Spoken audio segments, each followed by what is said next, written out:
পাহাড়ের চূড়ায় এক নারী দাঁড়িয়ে আছে। তার হাতে ছিল একটি বড় অদ্ভুত ডিম।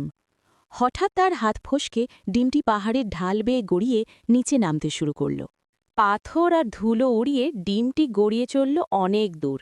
শেষমেশ সেটি এসে থামল একটি হরিণের ছোট কাঠের বাড়ির সামনে। হরিণটি বিস্মিত চোখে ডিমটির দিকে তাকিয়ে রইল। ঠিক তখনই রঙিন পালক মেলে এক সুন্দর ময়ূর ধীরে ধীরে এগিয়ে এলো। ময়ূরটি সাবধানে ডিমটি ঠোঁটে তুলে নিল। জঙ্গলের পথ ধরে সে চলে গেল নিজের বাসার দিকে। তার বাসায় আগে থেকেই একটি ডিম ছিল, এবার 2টি ডিম পাশাপাশি রাখা হলো খড়কাঠির উষ্ণ নীড়ে।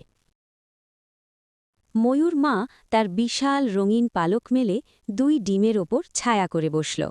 অবশেষে এক সকালবেলায় 2 ডিমেই ফাটল ধরল। ধীরে ধীরে বেরিয়ে এলো 2টি ছোট প্রাণ, একটি ময়ূরের ছানা আর একটি লাল রঙের তোতার ছানা। ময়ূর মা বিস্ময়ে আর আনন্দে তাদের দিকে তাকিয়ে রইল। তার চোখে জল, কারণ কেউ লাইক সাবস্ক্রাইব করেনি এখনও।